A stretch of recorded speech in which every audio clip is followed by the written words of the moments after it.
दोस्तों, हर साल 15 अगस्त को हम तिरंगा फहराते हैं, राष्ट्रगान गाते हैं और आज़ादी का जश्न मनाते हैं। लेकिन क्या आपको पता है कि भारत को 15 अगस्त की रात को ही आज़ादी क्यों मिली? आज के इस वीडियो में हम इतिहास के पन्नों को पलटेंगे और जानेंगे स्वतंत्रता दिवस से जुड़े ऐसे ही रोचक तथ्य जो शायद आपने पहले कभी नहीं सुने होंगे। दोस्तों, क्या आप जानते हैं कि आज़ादी के लिए 15 अगस्त का दिन भारत ने नहीं बल्कि अंग्रेजों के आखिरी वायसराय लॉर्ड माउंटबेटन ने चुना था? क्योंकि 15 अगस्त 1945 को द्वितीय विश्व युद्ध के दौरान जापानी सेना ने ब्रिटिशर्स के सामने सरेंडर किया था। माउंटबेटन इस दिन को अपने जीवन का सबसे भाग्यशाली दिन मानते थे, इसलिए उन्होंने भारत की आज़ादी के लिए इसी तारीख को चुना। लेकिन क्या आपको पता है कि वो आधी रात के वक्त का रहस्य जिसे आज़ादी के लिए चुना गया? दरअसल जब आज़ादी की तारीख तय हुई तो भारतीय ज्योतिषियों में खलबली मच गई। ज्योतिष गणना के अनुसार 15 अगस्त 1947 को दिन अशुभ माना गया, इसलिए एक बीच का रास्ता निकाला गया। अंग्रेजी कैलेंडर के अनुसार रात 12 बजे के बाद अगला दिन शुरू होता है, जबकि हिंदू धर्म के अनुसार सूर्योदय से नए दिन की शुरुआत मानी जाती है। इसलिए नेहरू जी ने 14 अगस्त की रात 11:51 पर अपना प्रसिद्ध भाषण ट्रिस्ट विद डेस्टिनी शुरू किया, ताकि आजादी ठीक रात 12 बजे मिले, जिससे दोनों बातें रह जाएं।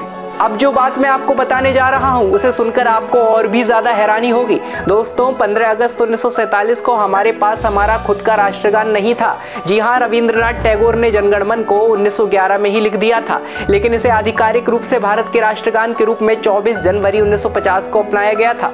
यानी आजादी के शुरुआती 2.5 सालों तक हमारा कोई आधिकारिक राष्ट्रगान नहीं था। दोस्तों, क्या आप जानते हैं कि 15 अगस्त को सिर्फ भारत ही आजाद नहीं हुआ था? दुनिया के 5 अन्य देश भी इसी दिन अपना स्वतंत्रता दिवस मनाते हैं, जैसे दक्षिण कोरिया और उत्तर कोरिया 15 अगस्त 1945 को जापानी नियंत्रण से आजाद हुए। बहरीन 15 अगस्त 1971 को ब्रिटिश शासन से आजाद हुआ। रिपब्लिक ऑफ कॉन्गो 15 अगस्त 1960 को फ्रांस से आजाद हुए और लिechtenstein 15 अगस्त 1940 को जर्मनी के शासन से अलग हुआ। हम हर साल देखते हैं कि प्रधानमंत्री 15 अगस्त की सुबह लाल किले पर तिरंगा फहराते हैं, लेकिन 15 अगस्त 1947 को ऐसा नहीं हुआ था। उस दिन मुख्य कार्यक्रम इंडिया गेट के पास प्रिंसेस पार्क में हुआ था, जहां लॉर्ड माउंटबेटन की मौजूदगी में तिरंगा फहराया गया था, जबकि जवाहरलाल नेहरू ने पहली बार लाल किले पर तिरंगा अगले दिन यानी 16 अगस्त 1947 को फहराया था। अगली बात और भी दिलचस्प है। 15 अगस्त 1947 को भारत और पाकिस्तान अलग तो हो गए, लेकिन दोनों देशों के लोगों को यह नहीं पता था कि उनकी आधिकारिक सीमा यानी ऑफिशियल बॉर्डर्स कहां हैं। सर सिरिल रेडक्लिफ ने दोनों देशों के बीच की सीमा रेडक्लिफ लाइन तैयार की थी। यह नक्शा 14 या 15 अगस्त को नहीं बल्कि आजादी के 2 दिन बाद यानी 17 अगस्त 1947 को आधिकारिक रूप से सामने आया था।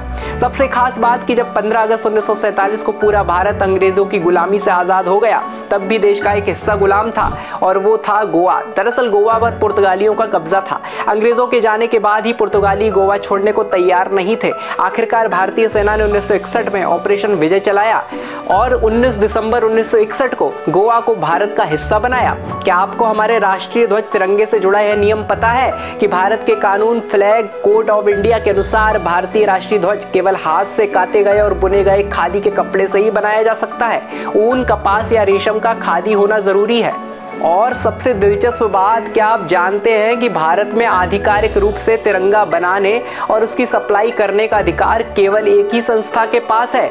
जी हाँ, उस संस्था का नाम है कर्नाटक खादी ग्रामोद्योग संयुक्त संघ। दोस्तों, हमारी आज़ादी सिर्फ एक तारीख नहीं है, इसके पीछे लाखों वीरों का बलिदान और अनगिनत अनसुनी कहानियां हैं। इस स्वतंत्रता दिवस पर हमें उन सभी को नमन करना चाहिए। आपको इनमें से कौन सा फैक्ट सबसे ज्यादा चौंकाने वाला लगा? कमेंट सेक्शन में जरूर बताएं। वीडियो पसंद आई हो तो लाइक करें, दोस्तों के साथ शेयर करें और चैनल को सब्सक्राइब करना ना भूलें। आप सभी को स्वतंत्रता दिवस की हार्दिक शुभकामनाएं। जय हिंद, जय भारत, वंदे मातरम। मैं शिवम सिसोदिया। बने रहे आचरण न्यूज के साथ। देश दुनिया की सभी खबरें देखने के लिए जुड़े रहिए आचरण न्यूज से। आचरण न्यूज, हर कदम आपके साथ।